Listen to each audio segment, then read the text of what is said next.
नमस्कार आणि जय महाराष्ट्र। आपण पुन्हा एकदा महाराष्ट्राचे मुख्यमंत्री उद्धव ठाकरे यांच्याशी गप्पा मारणार आहोत। आतापर्यंत आपण सामनाच्या माध्यमातून माननीय मुख्यमंत्र्यांच्या किंवा शिवसेना पक्षप्रमुखांच्या अनेक मुलाखती घेतल्या आणि त्या मुलाखतींना आपण अनेक विशेषणे दिली। बेधडक मुलाखत, रोखठोक मुलाखत किंवा धडाकेबाज मुलाखत, तोफखाना मुलाखत। पण आजची मुलाखत आहे त्या मुलाखतीचं विशेषण आम्ही असं लावलंय अभिनंदन मुलाखत। धन्यवाद। कारण महाराष्ट्रामध्ये महाविकास आघाडी सरकारचं नेतृत्व करताना मुख्यमंत्र्यांना 1 वर्षाचा कालखंड लोटला आणि हे आघाडीचं सरकार 1 वर्ष अशा प्रकारे यशस्वीपणे अनेक संकटांशी मुकाबला करत उद्धव ठाकरे यांनी चालवला हा एक चमत्कार आहे आणि त्या चमत्काराला नमस्कार करणं हे आज संपूर्ण देश आपलं कर्तव्य मानतोय। कारण अख्ख्या देशामध्ये या सरकारकडे लक्ष होतं की हे सरकार कशा प्रकारे चालेल, या सरकारचं नेतृत्व जे उद्धव ठाकरे करतायत ते कशा प्रकारे महाराष्ट्र आणि सरकारला पुढे नेतील। आणि आज 1 वर्षानंतर माननीय मुख्यमंत्री उद्धव ठाकरे आपल्या समोर या चमत्काराविषयी बोलण्यासाठी उपस्थित आहेत। मी आपलं अभिनंदन करतो, स्वागत करतो। उद्धवजी, सरकार 1 वर्ष पूर्ण करत आहे। हे सरकार 11 दिवसही चालणार नाही, त्यानंतर सरकार 3 महिन्यात पडेल। हे सरकार आता आपल्याच ओझ्यानं पडेल अशी अनेक ज्योतिष आणि भाकितं वर्तवली। असं बोलणाऱ्यांचे दात पडत आले। हो, पण दात कसे पाडलेत तुम्ही ते? पहिली गोष्ट म्हणजे आपण जे म्हणालात, म्हणजे मी काही बोलण्याच्या आधी प्रामाणिकपणाने मी महाराष्ट्रातील तमाम मायबाप जनतेला अक्षरशः या माध्यमातून साष्टांग दंडवत घालतो। कारण चमत्कार हा शब्द जो काही वापरला, काही वर्षांपूर्वी महाराष्ट्रामध्ये अंधश्रद्धा निर्मूलन किंवा अंधश्रद्धा विरोधी, जादूटोणा विरोधी असा कायदा मंजूर केला गेला। त्याच्यामुळे चमत्कार या शब्दाला काही जण आक्षेप घेतील आणि ह्या चमत्कारापेक्षा माझं असं म्हणणं आहे की सगळेजण एकत्र आले तर, मग त्याला तुम्ही चमत्कार म्हणत असाल तर जरूर म्हणा, तर आणि तरच हे सत्य जे आहे ते दिसू शकतं। महाराष्ट्रामध्ये अशा प्रकारे सत्ता परिवर्तन होणं हे अनपेक्षित होतं आणि एक राजकीय चमत्कारच होता। त्यावेळेला संपूर्ण देश अचंबित झाला, या अर्थाने मी चमत्कार म्हणतो। हां, बरोबर आहे तुमचं म्हणणं। मी जी सुरुवात केली होती ती मायबाप जनतेपासून, कारण त्यांचा आशीर्वाद, भरभक्कम आशीर्वाद, प्रेम आणि विश्वास, कारण अशा या राजकीय घडामोडी घडतात पण त्या प्रत्येक घडामोडीच्या मागे जनता असतेच असं नाही। आपण पाहिलं असेल किंवा आज तोच हा दिवस आहे, 1 वर्षापूर्वीचा जर का डोळ्यासमोर आणला तर शिवतीर्थ फुलून गेलं होतं, आनंदाने ओसंडून वाहत होतं। काही जणांना असं वाटलं की जनमताच्या विरुद्ध हे झालं, पण तसं जर असतं तर शिवाजी पार्कवरती शिवतीर्थावरती तेव्हा कोणी फिरकलंही नसतं। साहजिकच आहे, हे सगळं घडवणं हे फार कठीण होतं। आपण त्यातले साक्षीदार आहात, एक महत्त्वाचे घटक आहात। तिन्ही पक्ष एकत्र येताना मुळामध्ये हे पक्ष एकत्र येऊ शकणार नाही असा काही जणांचा एक कयास होता आणि तो कयास त्यांना वाटत होतं की बरोबर येईल आणि शिवसेना आपल्या मागे फरफटतच येईल, तिला यावंच लागेल, तिच्याशिवाय ती करूच शकत नाही काही, असं ज्यांचा समज होता तो आपण फोल ठरवला। आणि याच्यामध्ये नक्कीच काँग्रेस, मग त्या सोनियाजी आहेत, राष्ट्रवादी शरद पवार जी आहेत, त्यांनीसुद्धा एक नाही म्हटलं तरी राजकीय धाडस दाखवलं आणि विश्वास दाखवला। उद्धवजी, प्रयत्न 1 वर्षामध्ये सरकार अस्थिर करण्याचे पूर्णपणे अपयशी ठरले आणि सरकार भक्कमपणे उभं आहे। पण आज आपण सरकारचं अभिनंदन करत असताना किंवा बोलत असताना बाहेर पुन्हा एकदा सरकारवर दबाव आणण्यासाठी कसला दबाव? ईडी सारख्या ज्या ज्या ज्या ज्या संस्था आहेत त्या केंद्र सरकारच्या हातामध्ये आहेत, त्या महाविकास आघाडीच्या आमदारांवर धाडी घालून दहशतवाद आणि दडपशाही करतायत, जेणेकरून आमदारांनी गुडघे टेकावेत। म्हणजे हे तुम्ही कसं काय, म्हणजे अशा प्रकारे जर होत मला जेव्हा आव्हान मिळतं तेव्हा मला जास्त स्फूर्ती येते। कारण नाही म्हटलं तरी एक गोष्ट लोक विसरतात की या महाराष्ट्राच्या मातीमध्ये जो चमत्कार म्हणालात तो चमत्कार महाराष्ट्राच्या मातीत आहे। तेज आहे. महाराष्ट्रावरती अनेक संकटं आली, आपत्त्या आल्या, भले भले अंगावरती आले, पण काय झालं हे जसं मी माझ्या दसऱ्याच्या भाषणात बोललो होतो, माझ्या आजोबांच्या पहिल्या मेळाव्याच्या भाषणाचा एक संदर्भ दिला होता की महाराष्ट्र हा मेल्या आईचं दूध प्यालेलं नाही, वाघाची औलाद आहे. आणि तिच्या वाटेला जर का कोणी जाईल, किंबहुना महाराष्ट्राला कोणी डिवचेल, तर काय होतं याचे इतिहासात दाखले आहेत. भविष्यात पाहायचे असतील तर पाहायला मिळतील. आणि ही अशी संकटं अंगावर घेत परतवून त्यांचा खात्मा करत महाराष्ट्र पुढे जात राहिला. महाराष्ट्र कधी थांबला नाही, महाराष्ट्र कधी थांबणार नाही. कोणी किती आडवे आले तरी त्या आडवे येणाऱ्यांना आडवं करून महाराष्ट्र पुढे जाईल.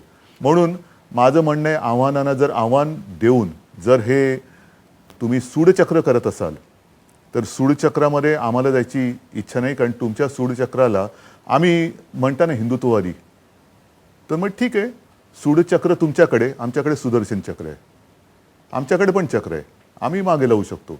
पण संपूर्ण देशामध्ये या केंद्रीय तपास यंत्रणांचा गैरवापर होतो आहे, होतोच आहे. आणि आता 1 वर्षानंतर पूर्णपणे उघडपणे आणि निर्लज्जपणे महाराष्ट्रामध्ये हे अघोरी प्रयोग सुरू झालेले आहेत. ह्याचा म्हणून मी म्हटलं ना की मी मागे अनेकदा म्हटलेलं की मी शांत आहे, संयमी आहे, पण याचा अर्थ मी काही नामर्द नाही. आणि ह्या पद्धतीने म्हणजे खरं कुटुंबियांवरती ही पद्धत नाही, महाराष्ट्राची तरी नाही आहे, नक्कीच नाही आहे. एक संस्कृती आहे, हिंदुत्ववादी म्हटल्यानंतर ही संस्कृती आहे. आणि तुम्ही कुटुंबियांवरती येणार असाल, मुलाबाळांवरती येणार असाल, तर आमच्या अंगावर येणाऱ्यांना ज्यांना कुटुंब आणि मुलंबाळं आहेत त्यांना मी सांगू इच्छितो की तुम्हालाही कुटुंब आणि मुलंबाळं आहेत. तुम्ही धुतले तांदूळ नाहीत. तुमची खिचडी कशी शिजवायची ते आम्ही शिजवू शकतो. सरकार प्रतिकार करेल या सगळ्या? सरकार काय, अख्खा महाराष्ट्र करेल. अख्खा महाराष्ट्र करेल.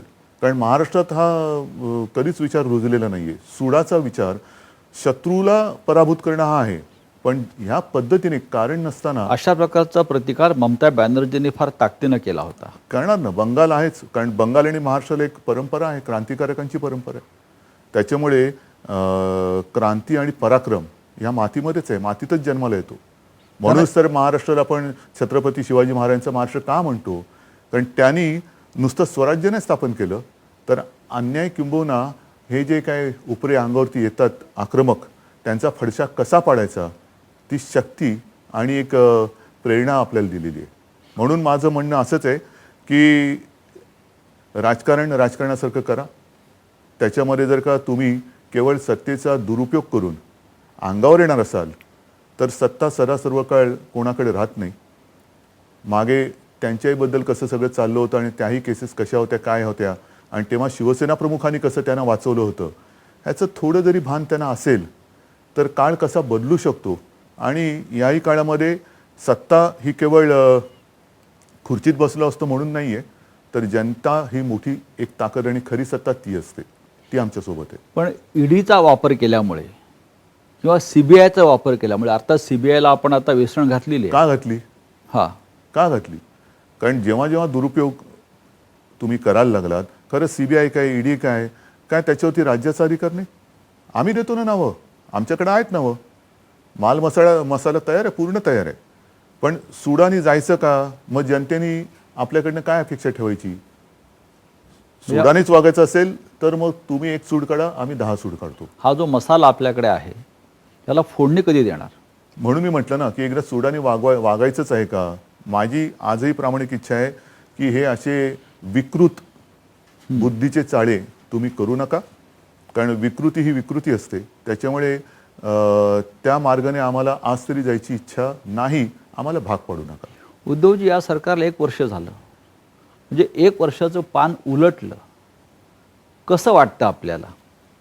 मुख्यमंत्री म्हणून महाराष्ट्र हे मोठं राज्य आहे, देशाला दिशा देणारं राज्य आहे. मी प्रामाणिकपणाने सांगतो की 1 वर्ष हे पूर्ण झालं. खरं म्हणजे मी या शासन प्रशासन या पठडीतला नाहीये. आमचं जे घराणं आहे, आमची आता 6वी पिढी आहे महाराष्ट्राची सेवा करणारी. महाराष्ट्राची सेवा करणारी 6वी पिढी आहे आदित्यची बघितलं तर. आणि त्या पिढीवरती एक संस्कार आहेत, नक्कीच आहेत. आम्ही कधी म्हणजे शिवसेना प्रमुख, एक गंमत म्हणून सांगतो, सहज आता बोलता बोलता आठवलं, मी माझ्या आजीला म्हणजे शिवसेना प्रमुखांच्या आईला कधी बघितलं नव्हतं. पण माझे आजोबा सांगायचे आणि बाळासाहेब सांगायचे, आपण ऐकलं असेल, हो. की त्यानं त्या आजीला असं वाटायचं की आपल्या मुलाने गव्हर्नमेंट सर्वंट व्हावं. हम्म. Government servant. हम्म. माझ्या आजीच्या मुलाने गव्हर्नमेंट स्थापन केलं स्थापन आणि केलं. तिचा नातू. गव्हर्नमेंट चालवतोय. तर हा असा एक योगायोग असतो. परंतु आम्ही सरकार बिरकार एक ठीक आहे, जे काय आहोत ते सगळ्यांच्या समोर आहे, ते काय पुन्हा पुन्हा ते पुनरावृत्ती करण्याची गरज नाही. एका आव्हानात्मक परिस्थितीत मला ही भूमिका, जबाबदारी स्वीकारावी लागली. अनुभवाचा म्हणजे प्रशासनाचा अनुभव नाही, काही नाही. महापालिका अनेक वर्ष शिवसेनेच्या ताब्यात असल्यानंतर केवळ मुंबईचे महापौर निवडून आल्यानंतर त्यांचं अभिनंदन करायला मी महापालिकेच्या सभागृहात जातो. पण प्रशासनावर मान ठोकल्याशिवाय राज्य चालवता येत नाही. सांगतो ना. आणि मी कामकाजाला सुरुवात केल्यानंतर आणि त्याच्यात हे करोनासारखं जवळपास 100 वर्षानंतर आलेलं महाभयानक संकट, याच्यामध्ये माझ्या तिन्ही पक्षाच्या सहकार्यांनी आणि जे समर्थक आहेत, मग ते बच्चू कडू आहेत, सगळेच त्यांनी जे सहकार्य मला केले आणि समजून उमजून आम्ही जो काय कारभार करतो आहोत, एक एकजिन्सीपणा जो काय आलेला आहे, त्याच्यामुळे तर हे शक्य झालंच. पण विशेष म्हणजे प्रशासन म्हटल्यानंतर सगळे सचिव मंडळी आली. आता काही काही सचिवांची माझी महापालिकेच्या माध्यमातून किंवा कधी अशी भेट व्हायची प्रेझेंटेशनच्या वेळेला. सगळेच सचिव काय माझ्या परिचयाचे नव्हते, काही जण मला भेटले नव्हते. पण त्या सगळ्यांनी पहिल्या दिवसापासून जी एक सहकार्याची भूमिका घेतली आणि त्यांच्या मनात एक असं होतं की आता वातावरण मोकळं झालं, चांगलं झालं, आता कामाला लागूया. आणि ते जे काही सहकार्य करतायत तेही फार महत्त्वाचं आहे. संपूर्ण राज्यातली प्रशासनाची यंत्रणा आहे, पोलीस आहेत, महसूल आहे, सगळेच या सगळ्यांचं सहकार्य लाभतं आहे. म्हणून आणि म्हणून विनासायास हे 1 वर्ष पार पडलं आणि मला आत्मविश्वास आहे की पुढची सुद्धा 4 तर नक्कीच आम्ही पार करूच करू. पुढचं जनता आहेच. जसं मगाशी म्हटलं की महाराष्ट्रासारख्या राज्याचा आपण मुख्यमंत्री आहात. हे राज्य नेहमी देशाला दिशा देणारं, मार्गदर्शन करणारं, प्रेरणा देणारं आहे. या राज्याचं मुख्यमंत्रीपद स्वीकारताना आपल्या मराठी भाषेत जर आपण म्हणतो, लय भारी वाटतं का? लय भारी आहे, नक्कीच आहे. हा. पण तसं दडपण काय माझ्यावर कधी आलं नाही. याचं कारण सत्ता उपभोगली नसली तरी सत्ता जवळून पाहत आलो.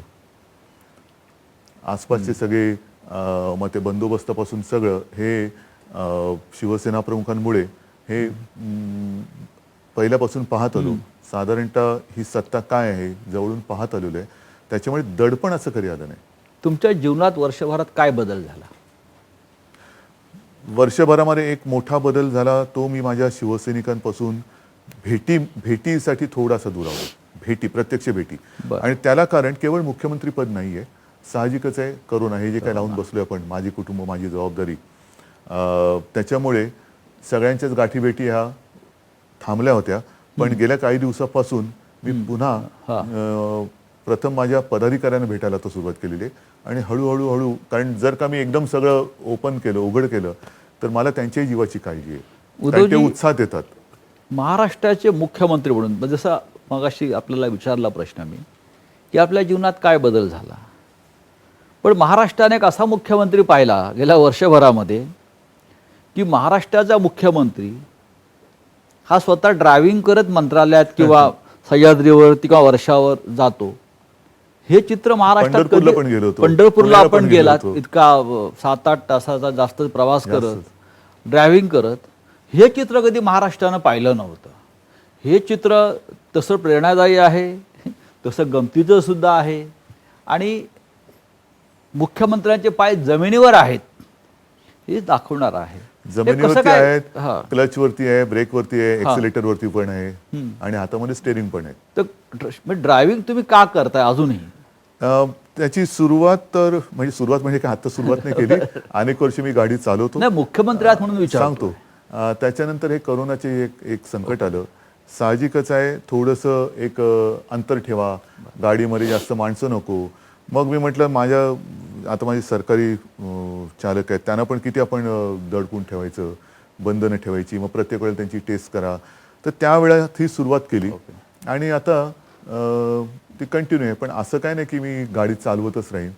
ठीक आहे, जेव्हा मला वाटेल तेव्हा मी परत कारण मुख्यमंत्री पाठीमागे बसलेले आणि असतात. मुख्यमंत्री पद हे जे काही त्याला काय म्हणायचं प्रभावळ किंवा असं काय नाहीये. मुख्यमंत्री हा माणूसच असतो, बरं. पंतप्रधानही माणूसच असतो. फक्त आपल्यातली माणुसकी घालू नये, जाऊ देऊ नये, हे ज्यांनी त्यांनी पाहायला तुम्ही पाहिजे. आता ज्या दिवशी मुख्यमंत्र्यातली पंतप्रधानातली हो. सगळ्यातली माणुसकी मरेल त्या दिवशी तो पंतप्रधान किंवा मुख्यमंत्री कामाचा नाही. नक्कीच. आणि आपली परंपरा आहे ठाकरे कुटुंबाची आणि महाराष्ट्राची, माणुसकी ही राजकारणापेक्षा श्रेष्ठ आपण नाहीतर नेहमी कोण मानत आलो. राजकारण करायचं कोणासाठी? होय. म्हणजे तुम्ही या काळामध्ये जसं ड्रायव्हिंगच्या विषय अनेक बाबतीत आपण पाहतो की आत्मनिर्भरच झालेला आहात सगळ्या बाबतीत.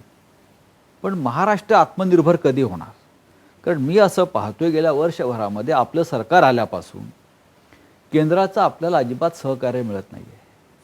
अनेक बाबतीत आपली कोंडी होते आहे, आर्थिक कोंडी होते आहे किंवा इतर बाबतीत कोंडी होते आहे. हे राज्य नीट चालू नये अशा प्रकारची धोरणं आणि भूमिका केंद्रातून घेतल्या जात आहेत. महाराष्ट्राला आत्मनिर्भरता शिकण्याची गरज नाही, पण प्रधानमंत्र्यांचा संदेश आत्मनिर्भर व्हा. मग महाराष्ट्र आत्मनिर्भर कधी होणार? महाराष्ट्र ठामपणाने एक एक पाऊल पुढे टाकत हा. चाललेला आहे, नक्कीच टाकतोय. हो. केंद्र आणि राज्य खरं जे मी मगाशी म्हटलं की माणुसकी मरता कामा नये. बरं. त्या ठीक आहे, कोणी आज पंतप्रधान असेल, उद्या दुसरा असेल, कोणी आज मुख्यमंत्री आहे, उद्या दुसरा असेल. पण आपण मुळामध्ये इथे का बसलेलो आहे? इकडे पक्ष भेद विसरून, कारण तुम्ही शपथ घेताना सर्वांना समान असा तुम्ही न्याय दिला पाहिजे. तो जर न देता तुम्ही त्याच्यात पक्षपात करत असाल तर मग मात्र तुम्ही त्या खुर्चीत बसायच्या लायकीचे नाहीत. आणि मला असं वाटतं की ह्या सर्व अत्यंत कठीण काळामध्ये महाराष्ट्राने जे काही काम केलेलं आहे ते या 28 तारखेला आम्ही जनतेसमोर ठेवतो. एक नाही म्हटलं तरी एक पुस्तकच झालेलं आहे. आपण काल प्रधानमंत्र्यांना पण सांगितलं की महाराष्ट्रानं करोना काळामध्ये केलेल्या कामाची जंत्री आपण प्रधानमंत्र्यांना दिलेली आहे. हो, त्यात महाराष्ट्र आघाडीवर आहे. नक्कीच आहे. मला मी इतर देशातली माहिती विशेषतः जो बिल्ला आपण लावला आहे, माझे कुटुंब माझी जबाबदारी, ही देशात नव्हे तर जगामध्ये सुद्धा ही संकल्पना फार नवीन आहे आणि ती महाराष्ट्रात यशस्वी होते. मला तेच सांगायचं आहे की मगाशी जे म्हटलं ना की सर्वांनी खूप सहकार्य केलं. अगदी ही मोहीम राबवण्यामध्ये आपले डॉक्टर्स आहेत, आरोग्य कर्मचारी आहेत, आशा, अंगणवाडी सेविका, त्याच्यानंतर महसूल यंत्रणा, पोलीस यंत्रणा, स्वयंसेवी संस्था, सगळ्यांचं एवढं अमाप ह्याच्यामध्ये योगदान आहे की साधा विचार करा. आपल्या घरी काही काही ठिकाणी 2दा-3दा ही टीम गेलेली आहे. आणि उंच बिल्डिंग असेल, लिफ्ट नसेल तर वरती जाऊन विचारपूस करायची, पुन्हा त्याच्यामध्ये कोण कोरोनाग्रस्त असेल का, काय असेल का. या मोहिमेतून जो माझा हेतू होता की एक तर जनजागृती करणं, महाराष्ट्राच्या आरोग्याची एक तपासणी चौकशी करणं आणि ज्याला आपण एक हेल्थ मॅप म्हणतो की कसं आहे महाराष्ट्राचं आरोग्य कसं आहे. त्याच्यात आता बहुतेकांनी जी माहिती दिलेली स्वतःहून, त्याच्यात ज्याला आपण सहव्याधी म्हणतो, कोमॉर्बिडिटी, त्या कोणाकोणाला आहेत, मग कार्डियक प्रॉब्लेम कोणाला आहे, डायबिटीस कोणाला आहे, कॅन्सर कोणाला आहे, इतर व्याधी कोणाला आहेत, किडनीचे विकार कोणाला आहेत, हे सगळं आता आपल्याकडे नोट झालं. तुम्ही हे फार व्यवस्थित जनतेला सांगताय. पण हे जेव्हा तुम्ही सांगता फेसबुक लाईव्हमधून किंवा समाज माध्यमातून, इतर माध्यमातून, तेव्हा तुमच्यावर एक टीका होते विरोधी पक्षाकडून सातत्यानं. नाही, माझं वाक्य अर्धवट तोडलं. मी तुम्हाला सांगितलं ना की किडनी विकार असेल, अमुक विकार, सगळ्यांचे विकारच राहिले, पण डोक्याचे विकार त्याच्यात घ्यायचे राहिले. मग डोक्याचे विकारांवर आता ते टीका करत असतील त्याला मी काय करू? कारण त्यांचं असं म्हणणं आहे की महाराष्ट्राचे मुख्यमंत्री फक्त हात धुवा सांगण्यापलीकडे काय करत आहे. ठीक आहे, हात धुतो आहे, जास्त अंगावर आलं तर हात धुवून मागे लागेल. Very good. हात धुतलेले आहेत. म्हणजे डोक्यावरती उपचाराची जी प्रक्रिया सुरू आहे आता, ते डोक्यावरती म्हणजे नुसतं चंपी मालिश नाही करणार. बरं. आपण राज्यकर्ते झालात महाराष्ट्राचे, त्या दिवसापासून साधारण त्या काळापासून या राज्यामध्ये या ना त्या कारणाने अशांतता आणि अस्वस्थता आहे. जसं आपण मगाशी म्हटलं करोनाचं संकट आलं, त्या संकटामुळे संपूर्ण राज्यामध्ये जनतेमध्ये एक मानसिक अशांतता आहे.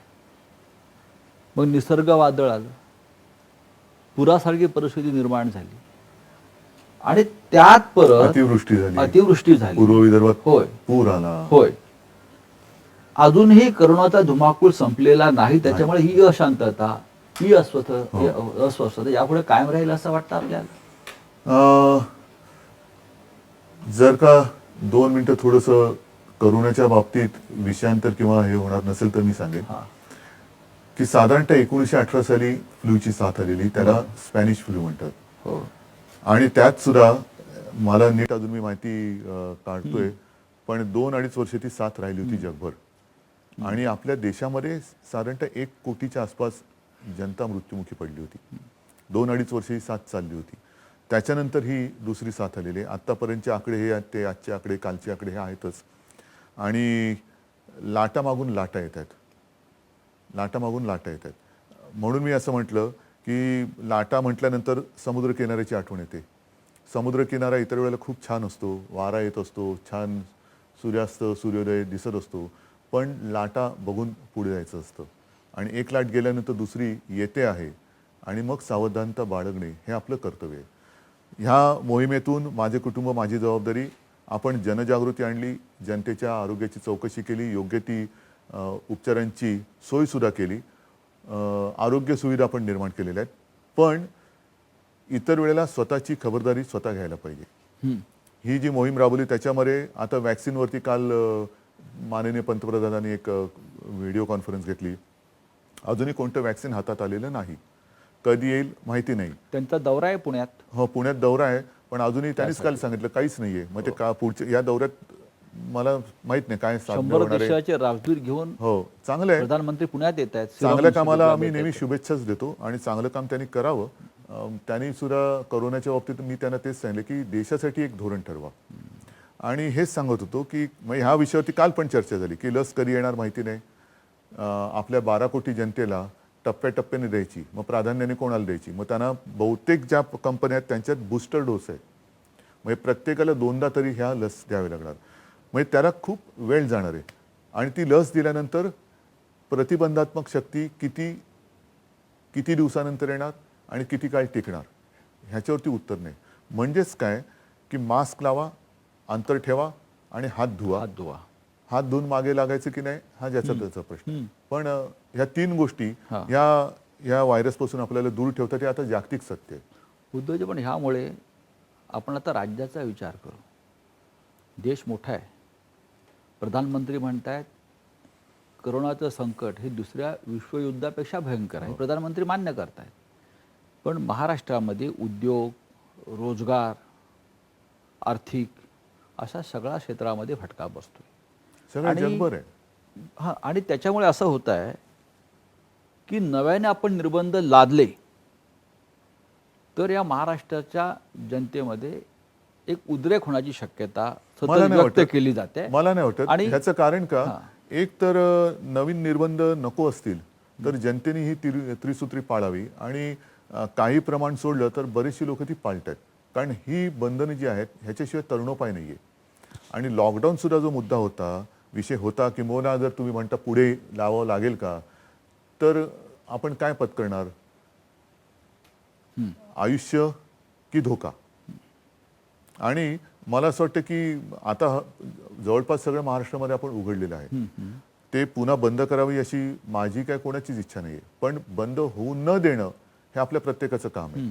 जर आपण अनावश्यक गर्दी केली, अनावश्यक ठिकाणी गेलो, कारण नसताना गेलो, मास्क न लावता फिरलो, हात धुतले नाहीत, अंतर ठेवलं नाही, तर 1-2 दिशा आहेत, कोणत्या दिशेने जायचं. पण लोक रस्त्यावरती उतरून आंदोलन करतात विरोधी पक्षाच्या नेतृत्वाखाली. नाही, त्याला काय मी आंदोलन नाही म्हणत. आणि दुर्दैव आहे, माननीय पंतप्रधानांना मी काल तेच सांगितलं की हे सगळं जे आपण सांगतायत आपल्या मार्गदर्शनाखाली आम्ही ही लढाई लढतो आहोत, आपण नेतृत्व देत आहात.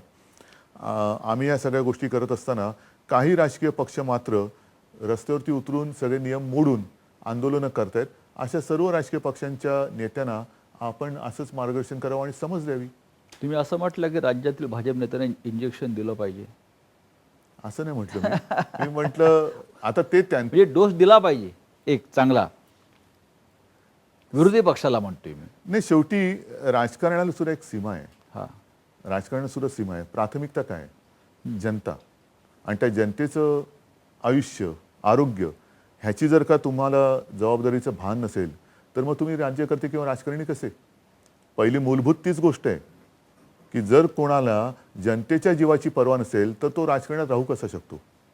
त्याने राजकारणात राहू नये, कारण अशा लोकांच्या हातात जर का पुन्हा महाराष्ट्र गेला तर महाराष्ट्र काय होईल सांगता येत नाही. उद्धवजी, या काळामध्ये शिक्षणाचा खेळखंडोबा झालाय. दुर्दैव. ज्याला मराठीमध्ये अगदी आपण बोलायचं तर शिक्षणाचा आईचा घोळ झालाय, अगदी स्पष्ट बोलायचं तर.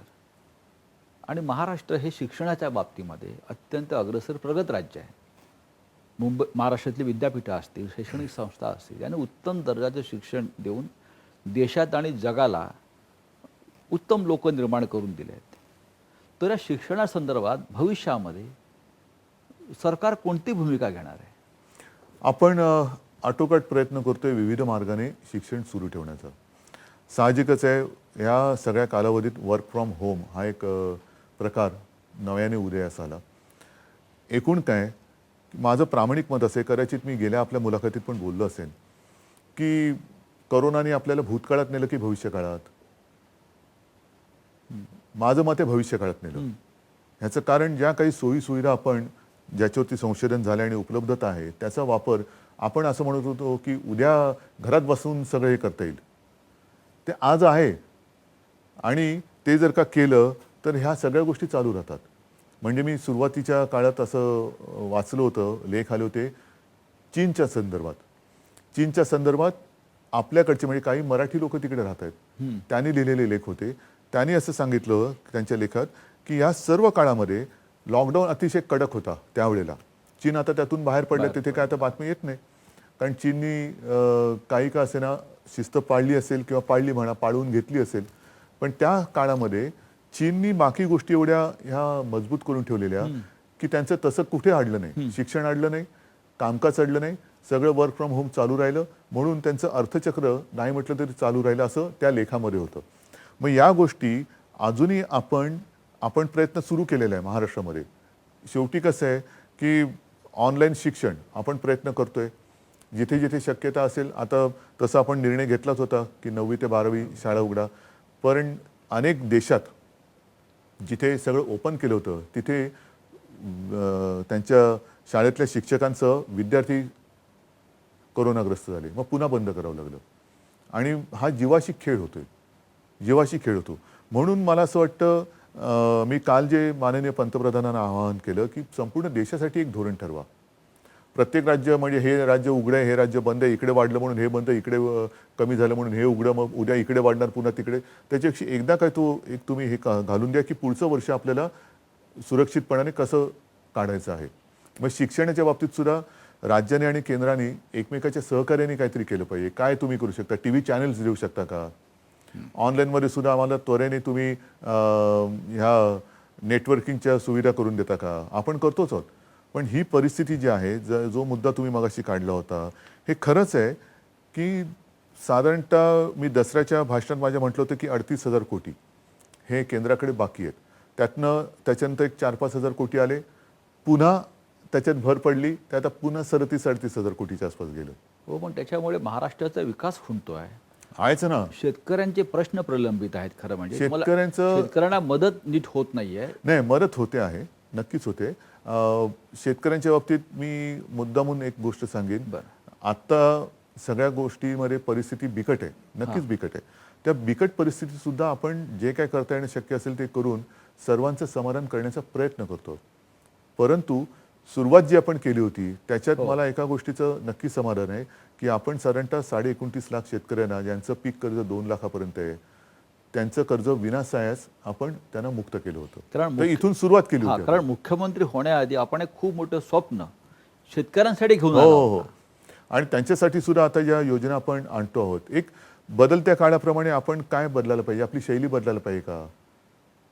त्याचप्रमाणे मी आता विचार जो करतोय आणि त्याच्यावरती काम सुरू आहे, जे विकेल ते पिकेल.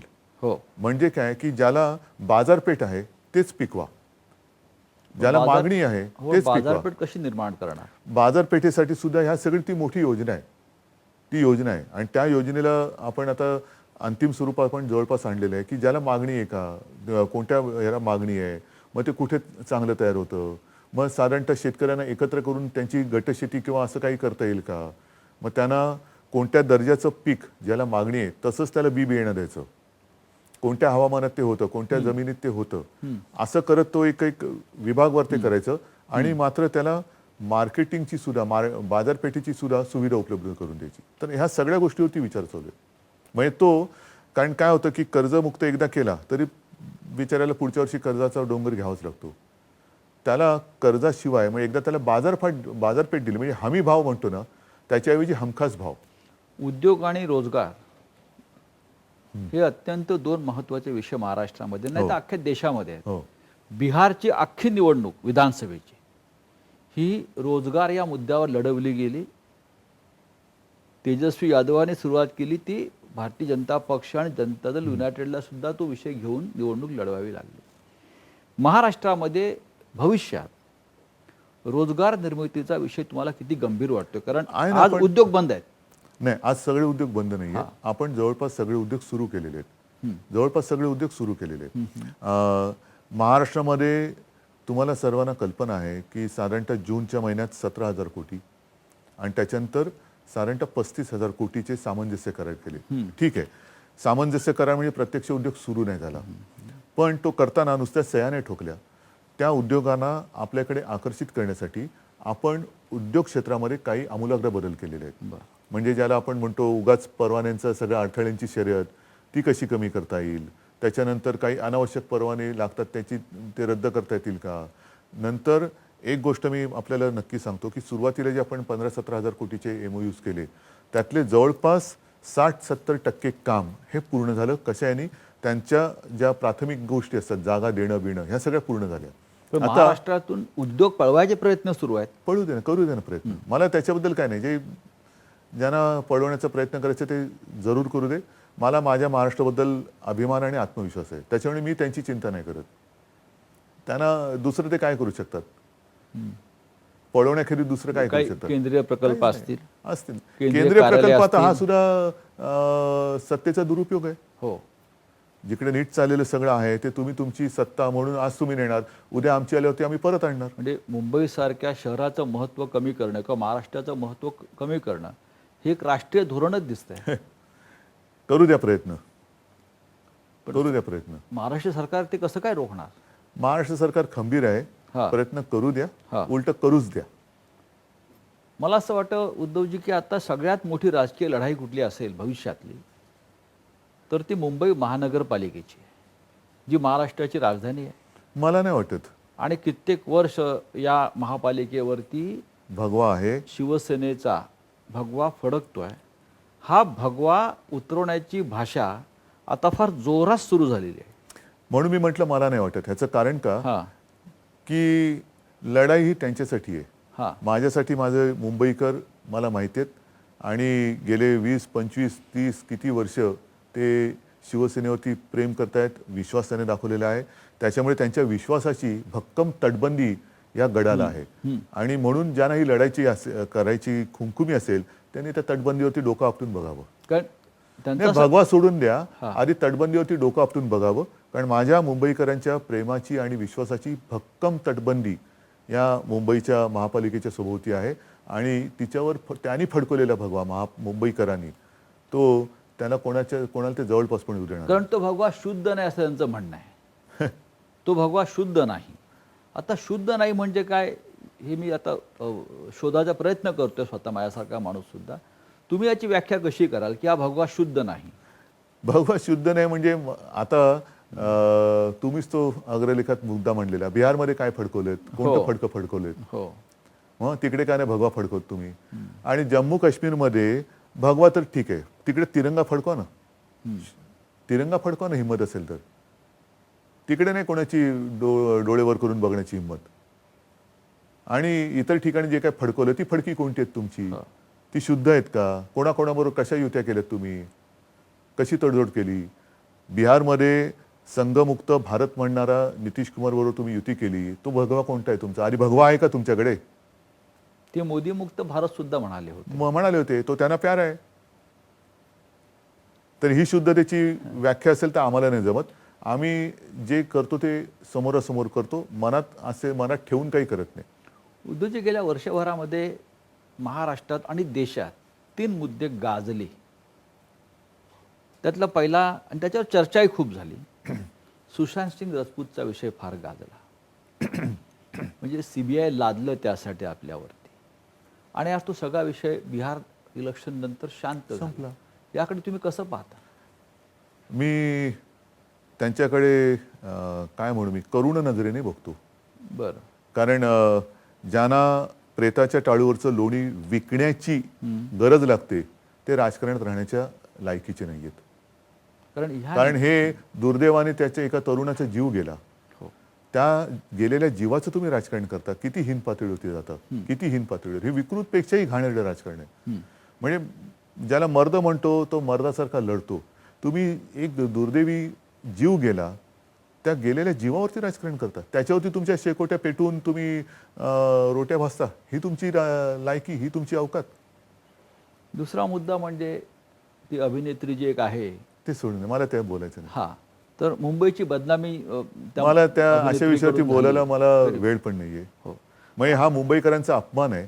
आणि अशा तिन्ही वर्णन केलेल्या मुंबईवरती तुम्ही भगवा फडकवताय. मी तेच विचारतो. ते सोडून द्या. बरं.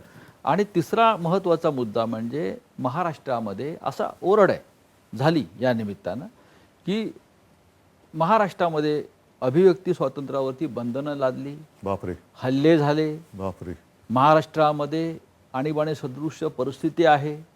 हे एका TV अँकरच्या निमित्तानं हे सगळे विषय निर्माण झाले. पुण्यप्रसून वाजपेयी पत्रकार होते. होय. सध्या कुठे असतात? त्यांच्या सुद्धा स्वातंत्र्यावरती हल्ला करून त्यांना बाहेर काढलं असं मला म्हणतात. असं असे खूप मोठी यादीमध्ये आली होती. तर त्याचा आधी अंदाज घेऊ आपण. त्याच्या मागे कोणती यंत्रणा लावा आणि ते का कुठे गेली ती लोक, त्यांच्यावरती काय काय झालं लावा. त्या सगळ्या ह्याच्या मागे CBI लावा. या पत्रकारांवरती का हल्ले झाले अभिव्यक्ती स्वातंत्र्यावरती, आणि त्यांनी कोणी केले ते हल्ले, आणि त्यांचे तुम्ही काय काय केलं, कसं केलं, लावा त्याच्या मागे, त्या याच्या मागे CBI. एका मराठी उद्योजकाचा मृत्यू झाला संशयास्पदरित्या, आणि त्याची चौकशी करणं नाही, हे संतापजनक आहे. काय अभिव्यक्ती स्वातंत्र्य म्हणजे महाराष्ट्रामध्ये मराठी माणसांनी उभंच राहायचं नाही, उद्योगधंदे करायचे नाहीत. उपरे येणार, त्याला फसवणार, त्याच्या छाताडावरती नाचणार, आणि त्यांच्या या दुष्कृत्यामुळे त्यांनी जर का आत्महत्या केली आणि त्या आत्महत्येच्या त्यांनी जी काही टिप्पण केलेलं आहे त्याच्यात ज्यांची नावं असतील त्यांची चौकशी करायची नाही, ती दाबून टाकायची, आणि पुन्हा काढली तर त्याच्याबद्दल बोलणाऱ्यांच्या मागे तुम्ही ईडी लावायची. म्हणजे हा मराठी महाराष्ट्रामध्ये गाडून त्याच्यावरती तुम्ही नाचणार आणि ते आम्ही सहन करू उघड्या डोळ्यांनी, हे नाही होणार. पण तुम्ही ते स्वातंत्र्य मानता का? अभिव्यक्ती स्वातंत्र्य हा जो प्रकार आहे, अभिव्यक्ती स्वातंत्र्य जरूर आहे, असायला पाहिजे, असावं. पण अभिव्यक्ती स्वातंत्र्य म्हणजे मी पुन्हा एकदा म्हणतो, सतत कदाचित माझ्या बोलण्यामध्ये विकृती हा शब्द येईल. तुमच्यावर सुद्धा हल्ले झाले, तुमच्या कुटुंबावर अशा प्रकारे हो, म्हणून मी म्हटलं ना की ज्यांना ज्यांना कुटुंब आहेत, ज्यांना ज्यांना मुलं बाळं आहेत, त्यांनी आरशात बघावं की तुम्हालाही मुलं बाळं आहेत, तुम्हालाही कुटुंब आहेत. ही वेळ उद्या तुमच्यावरही आणण्याची वेळ आमच्यावरती आणू नका, कारण तुम्ही सुद्धा धुतले तांदूळ नाही आहात. जर मागे लागलो तर मग त्या विकृत पातळीवरती मला जायचं नाहीये. महाराष्ट्र आहे, राजकारण करा, ठीक आहे, विचाराने हरवा तुम्ही. विचार संपतात तेव्हा विकृती येते, हे विचार संपल्याचं लक्षण आहे. अनेकदा असं दिसतं सध्या वर्षभरात देशात हे चित्र दुर्मिळ आहे खरं म्हणजे अशा वेळेला, की एक बहुमताचं सरकार काम करत असताना राजभवनामध्ये एक पॅरलल समांतर सरकार चालू आहे, आणि करू दे त्यांना मजा काय. आणि ते अनेक लोक आपले प्रश्न घेऊन राजभवनात जातात आणि राज्यपाल अधिक सक्रिय झालेले दिसतात. करू दे. हे संघराज्यामध्ये किंवा घटनेच्या चौकटीमध्ये मुळामध्ये एक गोष्ट अशी आहे की ह्या काही गोष्टी ज्या आहेत त्याच्यावरती चर्चा आता देशभर होण्याची गरज आहे. ज्या वेळेला आम्ही, म्हणजे मी तर आयुष्यात पहिल्यांदाच शपथ घेतली मुख्यमंत्री पदाची, आणि त्याच्यामध्ये सर्वांना समान वागणूक देऊ हा एक मुद्दा त्या चर्चेतला महत्त्वाचा मुद्दा आहे. मी तर सरळ सरळ राजकीय पक्षाचाच आहे. माझ्या शिवसेना पक्षाचा मी पक्षप्रमुख आहे. मी तर राजकारणातलाच आहे. पण मुख्यमंत्री म्हटल्यानंतर मी समानतेने वागलं पाहिजे. हो. तसंच राज्यपाल असतील, राष्ट्रपती असतील, ह्यांच्याकडनं सुद्धा ती अपेक्षा का ठेवू नये? हम्म. आणि मग मुळामध्ये कोणत्याही पक्षाचा, राजकीय पक्षाचा कार्यकर्ता हा ह्या पदावरती बसू शकतो का? बसायला हवा का? एक समान धागा याच्यात असा आहे की राज्यपाल आणि भारतीय जनता पक्ष दोघांचाही एकच आरोप आपल्यावरती आहे, तो म्हणजे तुम्ही हिंदुत्व सोडलंय का? हिंदुत्व सोडायला ते काय धोतर आहे? हिंदुत्व सोडणं म्हणजे काय? हम्म. धोतर नाहीये ते. हम्म. ते अंगामध्ये, धमन्यांमध्ये असायला लागतं. हम्म. असं धमन्यांमध्ये भिनलेली गोष्ट अशी नाही सोडू शकत. मंदिरं उघडण्याच्या निमित्तानं हा विषय सुरुवातीला आला. आपण आता मंदिरं उघडलेली आहात, पण मंदिरं उघडणं आणि हिंदुत्व याचा काही संबंध आहे का? मी शिवसेना प्रमुखांचं आणि माझ्या आजोबांचं हिंदुत्व मानतो. जे शिवसेना प्रमुख म्हणायचे की मला देवळात घंटा बडवणारा हिंदू नाही नकोय, मला अतिरेक्यानं बडवणारा हिंदू पाहिजे. आणि ते त्यांनी 92-93 साली करून दाखवलं. बरोबर आहे. बाबरी पाडली गेली, त्याचं सुद्धा मी म्हणेन श्रेय घेण्याची कोणाची हिंमत नव्हती, ते शिवसेना प्रमुखांनी केलं.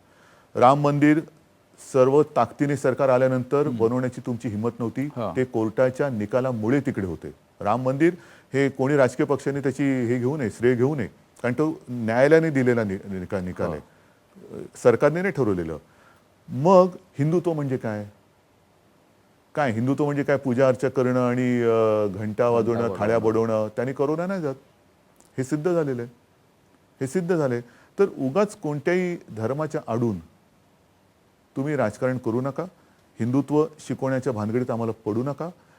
पहिलं या देशातलं स्वराज्य भगव्याचं हे छत्रपती शिवाजी महाराजांनी स्थापलं. त्याच्यामुळे निदान महाराष्ट्राच्या मातीला तरी हिंदुत्व, आणि ते तुमचं हिंदुत्व दलालांचं, हे शिकवायच्या भानगडीत पडू नका. लव जिहादचा एक नवीन विषय समोर आलाय आणि अनेक लव जिहाद राजकारणात का नसावं? असायला पाहिजे. ते चाललंय लव काही जिहाद ठिकाणी, मध्ये झालं. नाही, राजकारणात का नसावं म्हणजे त्याचं राजकारण नाही. लव जिहादचं राजकारण भाग वेगळा. बरं. पण लव जिहाद म्हणजे काय? मुस्लिम युवकांनी हिंदू मुलीशी लग्न करायचं, त्याला त्यांचा विरोध आहे. मग तुमची मुफ्ती महम्मद बरोबर युती कशी चालली? मेहबूबा मुफ्ती बरोबर कशी चालली? तेव्हा मुफ्ती पण होते ना. मेहबूबा मुफ्ती बरोबर कशी चालली? नितीश कुमार बरोबर कशी चालली? चंद्रबाबू बरोबर कशी चालली? बरोबर. इतर ज्या ज्या युत्या तुम्ही केल्या त्या, मग त्याच्यामध्ये भिन्न विचाराचे पक्ष तुम्ही एकत्र युती चालते, हे लव जिहाद नाही. आणि काम संस्थांसाठी त्यांना तुम्ही मारायला बघता, संपवायला बघता. गोधळा दंगलीनंतर रामविलास पासवान केंद्रीय मंत्रिपदाचा राजीनामा दिला होता. त्यांना तुम्ही डोक्यावर घेऊन नसलात, हे राजकीय लव जिहाद नाही? आणि वापरून पुन्हा सोडून देणं, मग तलाक केलाच ना तुम्ही राजकारणात सुद्धा. पण महाराष्ट्रामध्ये लव जिहादचा विषय आहे का? आणि कारण कायदा करा अशी भाजपची मागणी आहे. कारण उत्तर प्रदेश, हरियाणा, माझं काय म्हणणं मध्य प्रदेश, जरूर प्रत्येक गोष्टीबद्दल तुम्ही सांगा, आम्ही येस सर करून कायदा करतो. पण तो करताना मी अनेकदा बोललेलं आहे, आजही परत सांगतो की तुम्ही गोवंश हत्याबंदीचा कायदा काश्मीर ते कन्याकुमारी, आता काश्मीरचं सगळं बंधन उठवलेत ना तुम्ही, गोव्यात करा, तुमचं सरकार आहे. गोवंश हत्याबंदी इतरत्र करा, तुमच्या ईशान्येवरतली राज्य आहेत तिथे करा. गोवंश हत्याबंदी का नाही करत? गोवंश हत्याबंदी तिकडे करा, इथे जिथे जिथे आजही चालू आहे सगळ्या गोष्टी. तुम्ही केरळामध्ये किंवा इतर जिथे मला कल्पना आहे, जिथे जिथे अजूनही ह्या गोष्टी चालू असतील, तिकडे हा मुद्दा निवडणुकीचा करायचा आणि निवडणूक लढायची. आणि मग लोकांनी मतं दिली तर कायदा करायचा. पण सोयीचं घ्यायचं, हे सोयीचं हिंदुत्व आम्ही नाही केलं. जे शिवसेना प्रमुखांनी सांगितलं की जनतेच्या हिताचं असेल ते कर, मग ते आपल्याला गैरसोयीचं असलं तरी नाही, जनतेच्या हिताचं आहे. राजकारणासाठी तुम्ही हिंदुत्व नका घेऊ. वाढीव वीज बिलाच्या प्रश्नावरती वातावरण पेटतंय. पेटत नाहीये, सांगतो तुम्हाला. मुळामध्ये वाढीव हा शब्द जो आहे तो वाढीव आहे का, ह्याचं कारण हा सगळा काळ जो होता, कारण हा विषय मंत्रिमंडळात पण चर्चेला जातो. खरंच मीटरमुळे काही बिलं वाढलेत का, का 2-3 महिन्याची बिलं एकदम आलेत त्याच्यामुळे ती वाढ झालेली आहे. अनेक ठिकाणी जिथे जिथे तक्रारी आल्या तिथे तिथे या वीज मंडळातले लोक जाऊन मीटर चेक करून आले आणि मग ते चेक केल्यानंतर बहुतेकांच्या शंकेचं निरसन झालेलं आहे. तरी देखील अजूनही तो विषय मी काय सोडलेला नाही, मंत्रिमंडळाने सोडलेला नाही. काय करता येऊ शकतं, काय करायला पाहिजे, ह्या गोष्टीवरती विचार आपला चालू आहे.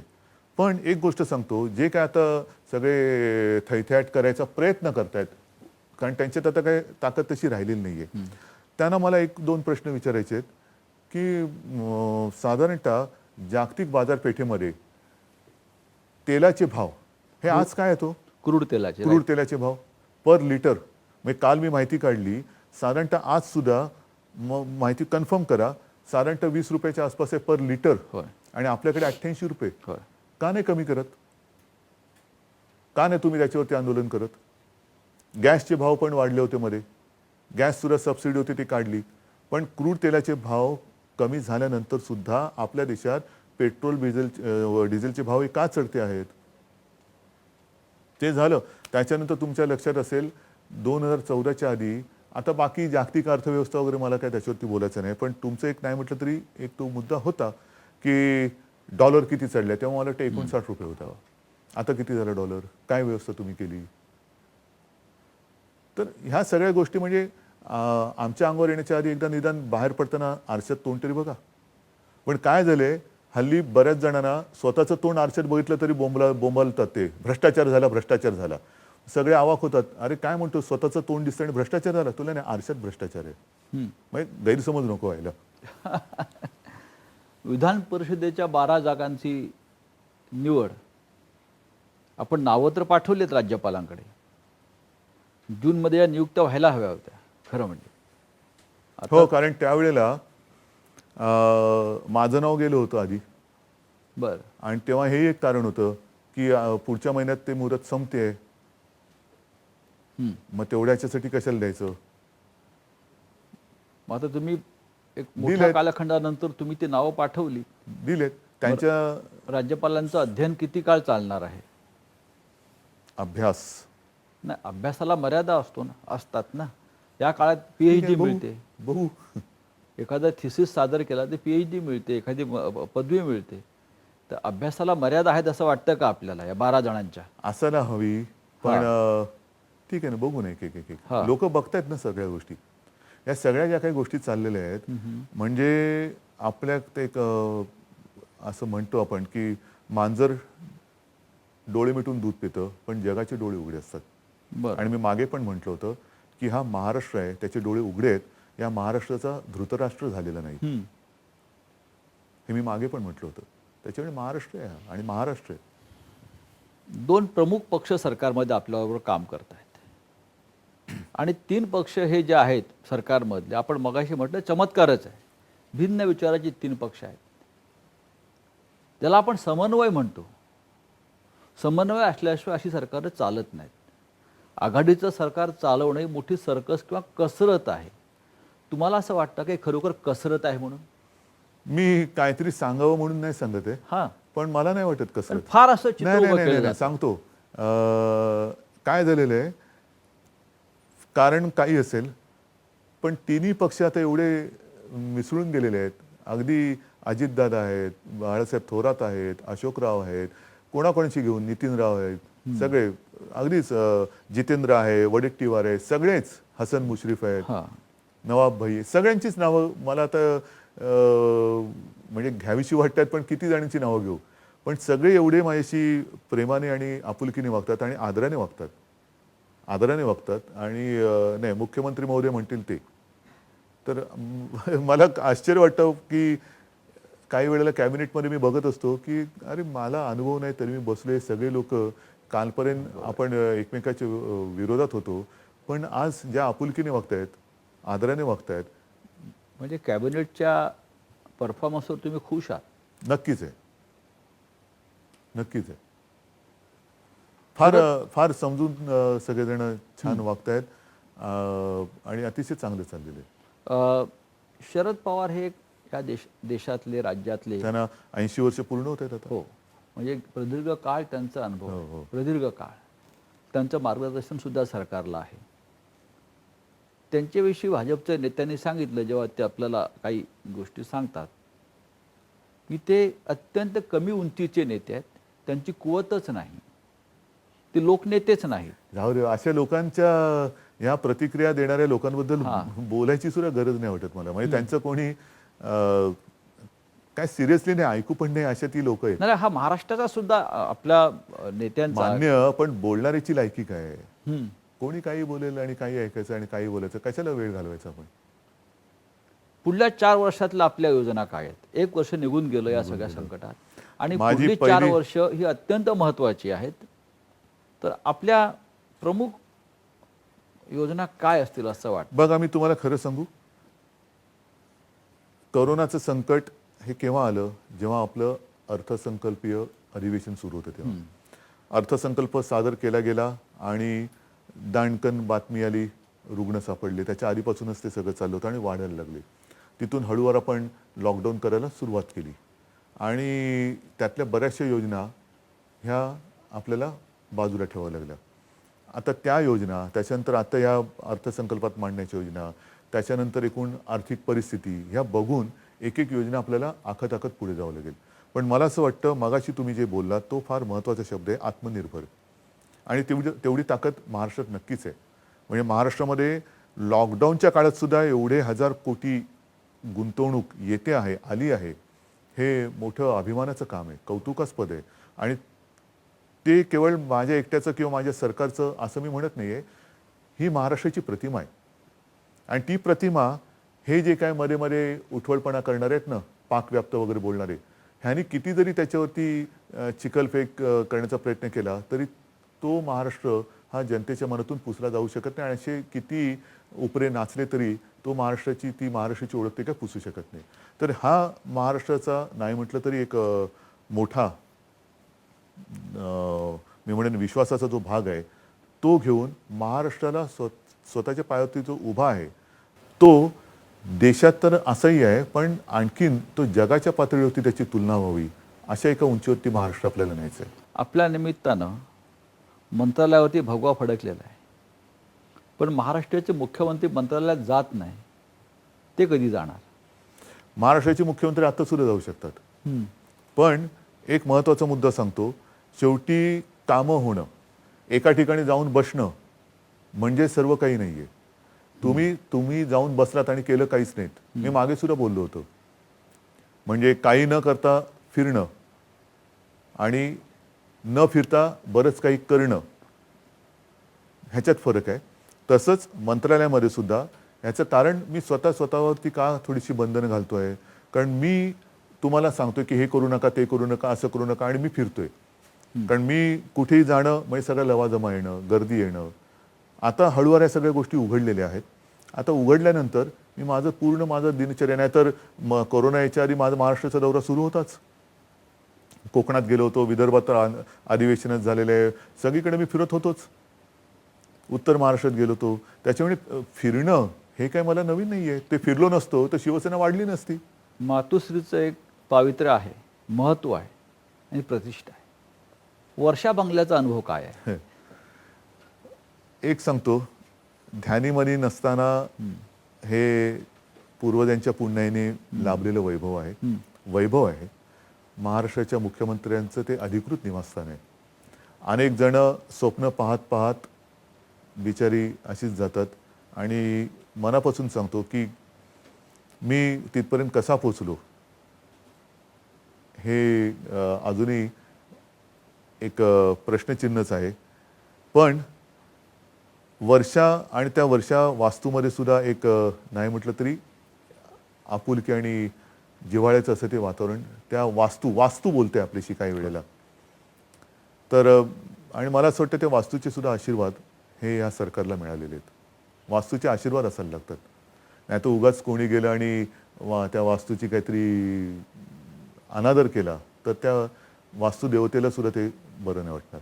आणि म्हणून हे जे वैभव आहे त्याचा मी अत्यंत नम्रतेने स्वीकार करून त्या वैभवाचा उपयोग महाराष्ट्राला कसा करता येईल ते करतो. आणि म्हणून मी दिवसभर त्या वर्षात माझ्या ऑफिसमध्ये असतो. अनेक महत्त्वाच्या विषयांवरती बैठका होतात, अनेक जणांना मी तिकडे भेटत असतो, व्हिडिओ कॉन्फरन्सेस होतात. त्या ह्या फिरणाऱ्या लोकांना कळत नाहीत, पण मी एका जागी बसून अनेक महत्त्वाचे निर्णय घेत असतो आणि एकाग्रतेने ते निर्णय तिथे मला घेता येतात. म्हणजे तुमच्यासाठी लॉकडाऊन तेव्हाच उठलेलं. आणि माझ्याकडे जनतेच्या ज्या काही तक्रारी किंवा ज्या काही अपेक्षा असतात त्या सुद्धा मोठ्या निवेदनाच्या याने येत असतात. त्याच्यावरती तात्काळ मी माझे हे करून ते पण मार्गी लावत असतो. सरकारला 1 वर्ष झालं. आपण म्हटलं जनतेचे आशीर्वाद आहेत, ते आहेतच. बाळासाहेबांचे आशीर्वाद आहेत. एक सांगा की शेवटी पंतप्रधानांनी सांगितलेलं ऐकायचं की नाही सांगितलं? हो, ऐकायलाच पाहिजे. मग वर्क फ्रॉम होम त्यांनीच सांगितलेलं. राज्याच्या जनतेला आजच्या दिवशी तुम्ही काय संदेश द्याल? मी हाच संदेश देईन की थोडा काळ अजून कठीण आहे, नक्की आहे. ज्या जिद्दीने, धैर्याने आणि विश्वासाने तुम्ही त्याचा सामना करत आहात आणि विशेष म्हणजे या मंत्रिमंडळावरती तुमचे जे काही आशीर्वाद आहेत, प्रेम आहेत, जेव्हा जेव्हा मी त्यांच्याशी संवाद साधतो फेसबुक लाईव्हवरती, तेव्हा मला प्रतिक्रिया येतात की आम्हाला आमच्या घरातलं कोणतरी आम्हाला बोलतोय असं वाटतं. हे नातं असंच कायम ठेवा. कारण मुख्यमंत्रीपद येतं जातं, पुन्हा येतं, पण हे जे नातं आहे ना, हे जे प्रेम आहे ते सगळ्यांच्या भाग्यात नसतं. त्याच्यामुळे मला त्या प्रेमाचा मी भुकेला आहे. हे जे नातं आहे, ही जी नाळ आहे, ही अशीच कायम ठेवा आणि तुमच्या आशीर्वादाच्या जोरावरती, विश्वासाच्या जोरावरती तुमच्या मनातला महाराष्ट्र घडवण्याचा मी आटोकाट प्रयत्न केल्याशिवाय राहणार नाही. एवढंच माझं त्यांना एक नम्र निवेदन आहे. उद्धवजी, धन्यवाद. आपण खूप सविस्तर दिलखुलासपणे राज्याच्या जनतेशी संवाद साधला असंच मी म्हणेन. आणि खरोखर आपण जे माझे कुटुंब माझी जबाबदारी हा जो इथे बिल्ला लावलेला आहे, जे चित्र महाराष्ट्रात आहे ते तसंच आहे की महाराष्ट्राचे सध्याचे मुख्यमंत्री हे आमचे कुटुंब प्रमुख आहेत आणि ते आमची जबाबदारी घेत आहेत. ही जबाबदारी आपण अनंत काळापर्यंत घेत राहा. या शुभेच्छा. धन्यवाद. जय हिंद, जय महाराष्ट्र. जय हिंद, जय महाराष्ट्र.